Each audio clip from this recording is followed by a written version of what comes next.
He built a billion-dollar company, but had no idea what was really happening inside.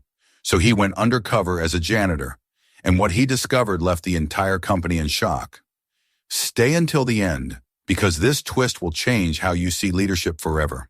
Before we start, hit that subscribe button and tell us in the comments. Where in the world are you watching from right now? Daniel Carter stood at the edge of the panoramic windows of Novatech's headquarters, the San Francisco skyline sprawling before him like an intricate circuit board of glass and steel. At 42, he had achieved the dream that had once felt unreachable to a boy growing up in a modest home in rural Ohio. Novatech was no ordinary company. Under Daniel's leadership, it had risen from a scrappy startup to a powerhouse in the world of artificial intelligence and next-generation software solutions. Investors lauded him as a visionary, employees admired him publicly, and the media painted him as the archetype of the self-made tech mogul. And yet, as Daniel gazed at the city below, pride was tempered by a gnawing unease he couldn't shake. The quarterly reports were phenomenal, profits skyrocketing, products lauded in industry journals, but the recent internal employee satisfaction survey painted a drastically different picture. The scores were down across every metric that mattered: morale, trust in management, sense of value. The open-ended comments were even more alarming. Words like toxic, favoritism, and burnout had surfaced far too often. For a man who prided himself on building a company rooted in fairness and innovation, it was a gut punch. A soft chime interrupted his thoughts, his assistant on the intercom. "Mr. Carter, the executive team is ready for you in the conference room." Daniel straightened his navy suit, smoothed the cufflinks Emily had given him on their 10th anniversary, and made his way down the hall. The sleek glass-walled conference room buzzed with low conversation until he entered, and silence fell. Seated around the polished table were his most trusted senior staff. Victor Hale, the operations chief whose ambition was as sharp as his tailored suits. Clara Evans, a lead accountant with quiet determination etched into her features, and several department heads from product, HR, and marketing. "Let's get straight to it," Daniel said, dropping the report onto the table. Its pages fanned out, colorful graphs detailing a grim reality. Employee satisfaction has dropped 15% in the past year. Trust in management has plummeted. These aren't just numbers. This is a warning.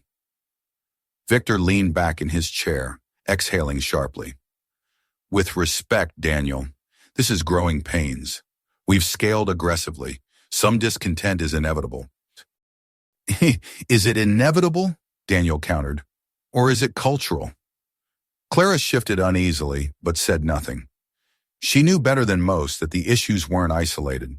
She'd heard whispered frustrations about favoritism in promotions, unrealistic workloads, and a sense of invisibility among lower-tier staff. Daniel's gaze swept the table. "We've all read the comments. People feel undervalued, unseen. They talk about favoritism, about cliques forming at the top. That's not the company we set out to build." "Then what's the solution?" one manager asked cautiously. Daniel hesitated. He'd spent sleepless nights pondering that very question, searching for answers in leadership books, strategy documents, and endless metrics. But none of those gave him what he needed: unfiltered truth. And then it came to him, radical, unorthodox, but perhaps the only way. "I'm going undercover," Daniel said simply. The room blinked at him, stunned silence stretching taut. Victor laughed incredulously. "Undercover? As what exactly?" "As a janitor," Daniel replied, voice steady. "I need to see this company the way our lowest paid employees see it. No titles, no corner office, no filters." Clara's eyes widened. "Daniel, that's crazy," he offered. "Maybe, but so is running a company blindfolded. And right now, that's what I'm doing." Murmurs rippled around the table. Victor shook his head, half amused, half exasperated. "You realize the risks. If word gets out—" "It won't," Daniel interrupted. "Only a handful of people will know. We'll coordinate with the cleaning agency, arrange a fake identity. I'll work evenings, interact with staff, observe everything firsthand. I need to see how people treat each other when they think no one important is watching." For a long moment, no one spoke. Then Clara, voice soft but firm, said, "If you're serious, I'll help with the logistics." Victor frowned but eventually nodded. "Fine, but don't say I didn't warn you." The next week unfolded in a blur of preparation. Daniel grew a short, scruffy beard, traded his immaculately styled hair for a rougher cut, and practiced speaking with a slight Midwestern drawl. He visited thrift shops to assemble a wardrobe of scuffed boots, faded jeans, and plain work shirts. A professional makeup artist, sworn to secrecy, helped age him just enough to be unrecognizable. By the end, the transformation was startling. Daniel Carter, CEO of Novatech, vanished. In his place stood David Cole, an unassuming janitor down on his luck. Emily, his wife, eyed him skeptically the night before he started. "I still can't believe you're doing this," she murmured, brushing a strand of hair from her face. "I have to," Daniel replied quietly. "I can't fix what I don't understand. And right now, I don't understand what's happening inside these walls." "Just promise me one thing," Emily said, squeezing his hand. "Promise me you'll be careful. You won't lose yourself in this." Daniel kissed her forehead. "I promise." The following morning before dawn, Daniel pulled into the Novatech parking lot, not in his usual reserved space near the executive entrance, but in a far-off corner used by night shift staff. He hoisted a worn backpack onto his shoulder and approached the employee entrance, heart hammering. Inside, harsh fluorescent lights replaced the sleek marble and chrome of the main lobby he was used to. A security guard glanced at his temporary badge without a second look. "Janitorial office is in the basement," the guard muttered, pointing toward a dingy stairwell. Daniel descended into an entirely different world. The basement smelled faintly of cleaning chemicals and stale air. Old equipment lined the walls: mop buckets, vacuums, battered carts. A woman in her 50s, stout and weathered, looked up from a clipboard. "You the new guy?" she asked gruffly. "Yes, ma'am. Name's David," Daniel said, adopting the persona he'd rehearsed. "Doris," she replied shortly. "I'll show you the ropes. Don't expect anyone upstairs to notice you. We're invisible here. Just do the work and stay out of the way." Daniel followed her through narrow corridors, listening intently. The work was simple. Mop floors, empty bins, wipe down glass. But the social dynamics were already revealing themselves. The janitors were ghosts in their own workplace, overlooked and underestimated. By the time Daniel pushed his cleaning cart into the main lobby later that morning, the building was alive with activity. Employees streamed past him without so much as a glance, badges beeping at the security gates. Their conversations, snippets about deadlines, promotions, office gossip, floated around him like static. For the first time in years, Daniel was utterly anonymous in his own empire. As he dipped the mop into the bucket and began to clean, he forced himself to see everything: the rushed expressions, the harried footsteps, the strained laughter. Somewhere in this chaos lay the truth he sought. Somewhere in this silence, he would uncover why Novatech's shining exterior hid a corroding core. And with each sweep of the mop, Daniel Carter, now David Cole, took his first steps into a journey that would change not just the company, but himself. The first few days of Daniel Carter's undercover life as David Cole blurred into a haze of fluorescent light, cleaning chemicals, and hushed footsteps. Gone were the leather chairs and glass-walled boardrooms. In their place were scuffed linoleum floors and the constant hum of vending machines in break rooms. The adjustment was jarring, yet strangely liberating. For the first time in years, no one expected him to have answers or solutions. No one looked to him for direction. He was invisible, and that invisibility gave him the clarity he had been searching for. The first shift that revealed the cracks came during an afternoon cleaning run through the IT department. Rows of cubicles buzzed with the low chatter of keyboards and muted phone calls, the soft glow of multiple monitors painting the room in hues of blue and white. Daniel pushed his cart quietly between desks, head down, blending into the background. That was when he noticed him. Leo Martinez. Leo wasn't loud or flashy. He didn't command attention with titles or bravado. Yet everywhere Daniel looked, Leo was there, lending a hand. He crouched beside a panicked intern, calmly walking her through a stubborn software bug. He carried heavy packages for the mail clerk without being asked. He even paused to help Daniel gather up a stack of papers when David clumsily bumped into a desk, scattering them everywhere. "Thanks," Daniel mumbled, keeping his voice low and steady. "No problem," Leo said with an easy smile, eyes kind and genuine. "We're all in this together, right?" The words struck Daniel harder than he expected. We're all in this together. It was the kind of simple truth that Novatech's glossy mission statements once preached, but somewhere along the way had been lost in translation. Watching Leo, Daniel felt both admiration and shame. Admiration for the man's quiet integrity, and shame that such kindness went unnoticed by those in power. In the days that followed, Daniel made it a point to observe not just Leo, but the entire fabric of Novatech's culture from the ground up. What he found was a study in contrast, small acts of decency shining against a backdrop of systemic disregard. The cafeteria was his first revelation. Every afternoon, employees lined up for overpriced sandwiches and coffee, eyes glued to their phones. Conversations floated through the air, half-whispered complaints and bursts of bitter humor. Another 12-hour day, and for what? So Victor can take credit again? One voice muttered near the salad bar. Promotions are a joke, another replied. Doesn't matter how hard you work, it's about who plays golf with management. Daniel kept wiping tables, absorbing every word. It wasn't bitterness for bitterness's sake. It was disillusionment. A quiet resignation had settled over too many people, smothering ambition and dulling once bright sparks of creativity. The most striking encounter came late one evening in the accounting department. The building was nearly empty, the hallways hushed except for the faint whir of cleaning machines. That was when Daniel noticed a lone figure hunched over a desk, fluorescent light casting harsh shadows across tired features. It was Clara Evans. He remembered approving her hiring years ago, an accountant with impeccable credentials and a reputation for diligence. Now disguised as a janitor, he watched her quietly, struck by the exhaustion etched into every line of her face. Papers were spread across her desk, spreadsheets open on her screen, her lips moving silently as she double-checked figures. A quiet sigh escaped her, then softly, almost to herself, "I can't miss another game." Daniel froze. The words weren't meant for anyone's ears but her own. A phone buzzed nearby, and Clara answered quickly, voice warm but tinged with guilt. "Hey, sweetheart.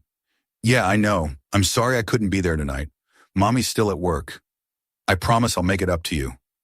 There was a pause, the muffled sound of a child's voice on the other end, and then Clara whispered, "I love you more." When she hung up, she sat in silence for a long moment, shoulders slumping under the invisible weight she carried. Daniel felt a lump rise in his throat. Here was a woman sacrificing everything, family, rest, her own health, to keep the company afloat. And yet he knew from whispers he'd overheard that Clara had been passed over for promotion 3 times. Not for lack of ability, but for lack of visibility. She didn't network, didn't schmooze at after-work drinks, so she remained unseen. Daniel's observations deepened with each passing day. He noticed patterns everywhere. Younger employees from elite schools were fast-tracked to high-visibility projects, while older, equally skilled workers were sidelined. Feedback flowed one way, downward. Concerns raised by staff rarely traveled upward without being diluted or dismissed. A quiet hierarchy of worth existed, unspoken but palpable. Engineers and designers at the top, support staff and janitors at the bottom. The most jarring example of this unspoken hierarchy came during a meeting cleanup on the executive floor. Daniel was wiping down a conference table when a group of managers spilled out of a meeting room, their laughter cutting through the hallway. At the center of the group was Victor Hale, head of operations. Ambitious, calculating, and, as Daniel had suspected, the embodiment of Novatech's toxic culture. "I swear," Victor was saying, voice dripping with disdain, "if I have to hear one more complaint about workload from these lower-level teams, I'll lose it. They should be grateful to even work here." The others chuckled nervously, glancing around but never challenging him. Daniel's grip tightened on the rag in his hand. Moments later, Victor noticed him. "You missed a spot," Victor said sharply, gesturing to the glass wall. "Try not to smear it next time." Daniel forced a quiet, "Yes, sir," keeping his head down. Inside, though, something burned. Here was the man entrusted with upholding Novatech's standards, treating people as disposable tools rather than human beings. The contrast between Leo's quiet kindness and Victor's cold ambition gnawed at Daniel. The company he'd built was never meant to become this, a place where empathy was weakness and cynicism was currency. How had it drifted so far from its founding ideals? And worse, how had he, Daniel Carter, been so blind to it? The answer came, unexpectedly, in the break room one evening. Daniel was wiping down counters when two junior developers entered, unaware of his presence. "Did you hear about Clara's proposal?" one asked, scoffing. "She pitched that accessibility idea again." The other rolled his eyes. "Victor shot it down, right?" "Of course, said it wouldn't appeal to the core demographic." They laughed, oblivious to the quiet figure in the corner. Daniel's chest tightened. Accessibility, making products usable for people with disabilities, wasn't just good ethics, it was good business. And Clara had seen it long before anyone else. In that moment, Daniel understood. The company's greatest ideas were being suffocated by ego and short-sightedness. And its greatest talents, like Clara and Leo, were buried under layers of neglect. The breaking point came on a rainy Thursday evening. Daniel was polishing glass in the executive hallway when Victor stormed out of his office, trailed by two assistants. His voice was sharp, carrying easily down the corridor. "I don't care how she feels," Victor barked. "If she can't handle the pressure, she shouldn't be here. We're not running a charity." The assistants murmured agreement, eager to stay in his good graces. As they rounded the corner, Victor spotted Daniel kneeling by the wall. "You again," Victor sneered. "Still streaking the glass, I see. Try harder, or don't bother coming back." Daniel bit back the surge of anger rising in his chest. In that moment, every ounce of frustration he'd bottled up, every whispered complaint, every unseen act of kindness, every overlooked talent, coalesced into one crystal-clear realization. This isn't just broken, this is systemic.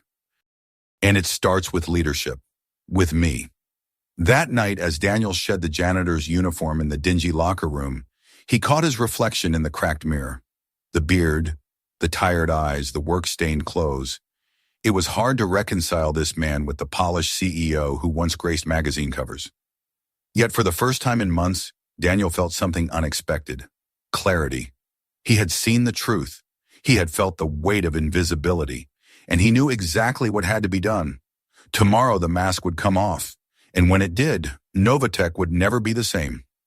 Morning light poured through the glass facade of Novatech's headquarters, bathing the lobby in soft gold. To most employees, it was another ordinary day. Meetings awaited, deadlines loomed, and coffee cups clutched in tired hands fueled the morning rush. But for Daniel Carter, today marked the end of his silent observations and the beginning of something far more daunting. Truth. He arrived earlier than usual, not in the faded janitor's uniform that had become second nature over the past weeks, but in the sharply tailored suit he had nearly forgotten the feel of. The reflection staring back at him in the restroom mirror was jarring. Clean-shaven, hair neatly combed, eyes sharp with determination. For a fleeting second, he wondered if anyone would believe what he was about to reveal. The thought vanished as quickly as it came. Belief didn't matter. What mattered was change. The announcement of an emergency company-wide meeting spread like wildfire. Whispers and speculation rippled through every floor. Was there a new product launch? A merger? Layoffs? Employees crowded into the main auditorium, conversations buzzing with anticipation and unease. In the front row sat the executive team, Victor Hale among them, exuding the same confident swagger Daniel had observed during his undercover stint. Clara Evans and Leo Martinez lingered near the middle rows, unaware of the recognition awaiting them. The hum of voices died down as Daniel stepped onto the stage.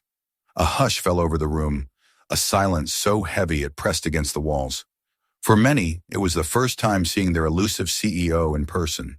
He stood tall, scanning the sea of faces, faces he now knew not as faceless employees, but as people with stories, struggles, and untapped brilliance. "Good morning," Daniel began, voice steady yet carrying an unfamiliar weight of raw honesty. Thank you all for being here on such short notice. I've called this meeting because something in our company has gone terribly wrong, and it's my responsibility to face it. Murmurs rippled through the audience. Daniel held their gaze. Over the past month, I've seen Novatech in a way I never imagined. I didn't see it from a corner office.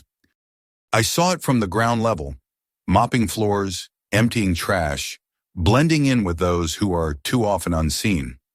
Gasps and whispers erupted. Victor shifted uncomfortably. Daniel raised a hand to quiet the room. Yes, he confirmed. I went undercover as a janitor. I did it because I needed to know what our surveys and reports couldn't tell me. The unfiltered truth about who we are when no one is watching. Daniel's eyes swept the auditorium, stopping briefly on Clara and Leo. What I discovered broke me and inspired me. He recounted moments burned into his memory. Leo, patiently guiding interns and helping support staff without expecting recognition. Clara, sacrificing time with her child to ensure the company's financial integrity, only to be overlooked for promotion. Conversations in hallways where employees whispered about favoritism, cliques, and being invisible. Victor's dismissive remarks, the culture of fear and ego-poisoning collaboration. These are not isolated incidents, Daniel continued, his voice firm but laced with sorrow. This is systemic, and it didn't happen overnight. It happened because, somewhere along the way, I lost sight of what Novatech was meant to be. We built this company on values, innovation, inclusion, respect. But somewhere between record profits and relentless growth, we forgot the people behind the progress. The room was silent. Clara blinked back tears. Leo stared at the floor, stunned. Victor's jaw tightened, a flicker of unease betraying his usual composure. Daniel took a step forward, abandoning the podium to speak directly to them. I'm not here to place blame on individuals. I'm here to acknowledge my own failure. I allowed this culture to fester, and I am here to say it ends today. He turned toward the crowd. Leo Martinez, stand up. Confused murmurs filled the room as Leo hesitantly rose. This man embodies what Novatech should stand for. Kindness, collaboration, humility. He lifts others up even when no one's watching. Leo, you are the heart of this company. Applause erupted, genuine and thunderous. Leo's face reddened, overwhelmed by the sudden recognition. Clara Evans, Daniel continued, his voice warm. Stand up. Clara rose slowly, trembling under hundreds of eyes. Clara has saved this company from costly mistakes more times than I can count. She sacrificed personal moments, birthdays, family dinners, for the sake of integrity. And yet we failed to see her. Today that changes. More applause. Clara's eyes glistened, her shoulders straightening with newfound pride. Finally, Daniel faced Victor, whose smirk had long since vanished. Victor, hail, Daniel said evenly. Stand up. The operations chief rose reluctantly, tension radiating off him. I have heard how you speak about this team behind closed doors, Daniel said, voice steady but cutting. Your results-driven mindset has value, but not at the expense of dignity and respect. Effective immediately, you are removed from your position. You may remain with Novatech if you choose, but only after completing leadership retraining and earning back the trust of this team. A collective gasp swept the room. Victor's face hardened, but he said nothing. For the first time, his power was gone. Daniel returned to center stage, his tone shifting from condemnation to hope. This isn't just about punishing bad behavior. It's about rebuilding Novatech into the company we promised each other it would be. He outlined sweeping reforms, anonymous reporting systems to protect those who speak up, promotion based on merit, not connections, ensuring fairness across every department, compensation reviews to address inequities so no loyal employee chooses between work and family, mandatory leadership training for all managers, focused on empathy, ethics, and inclusive decision-making. But policies alone won't save us, Daniel added. Culture is built every day in how we treat one another. It's in the small kindnesses. It's in listening to voices we've ignored. It's in remembering that behind every line of code, every spreadsheet, every mop and bucket, there's a human being. Silence hung heavy. Then slowly, the silence broke. Applause building, wave after wave, until the room roared with renewed energy. It wasn't just clapping, it was release, relief, hope. In the weeks that followed, the shift was palpable. The cynicism that had once poisoned the hallways began to dissipate, replaced by cautious optimism. Conversations opened up. Cross-department collaborations flourished. Employees who had once felt invisible now found their ideas heard and celebrated. Clara was promoted not as a token gesture, but because her insight and dedication proved invaluable. Leo joined a newly formed culture task force, tasked with ensuring Novatech's values were lived, not just laminated on a wall. Even Victor, humbled by the public reckoning, began his journey toward redemption. Quieter now, reflective in ways no one had ever seen. Daniel himself changed most of all.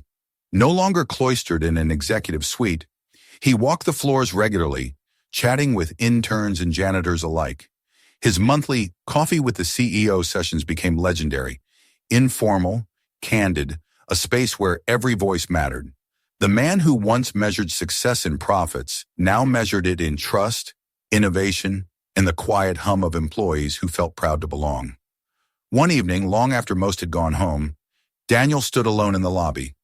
The mission statement etched into the glass wall caught his eye. Innovation with integrity. Technology that empowers people. For months, those words had felt hollow. Now they felt alive again. Emily arrived to pick him up, leaning against the doorway with a soft smile. "How'd it go?" Daniel exhaled, a slow smile forming. "We're not there yet," he admitted. "But for the first time in a long time, we're on the right path." They walked out together into the cool night air. Behind them, Novatech's lights glowed softly, not as a monument to profit, but as a beacon of what was possible when a leader found the courage to listen, to change, and to see the people who had been invisible for far too long. For Daniel Carter, the journey undercover had ended, but the real work, building the company they all deserved, had only just begun. If this story shocked you as much as it shocked his entire company, imagine what's coming next. Hit subscribe right now so you never miss the next unbelievable twist, and drop a comment below telling us where you're watching from. Your story might be the next one we tell.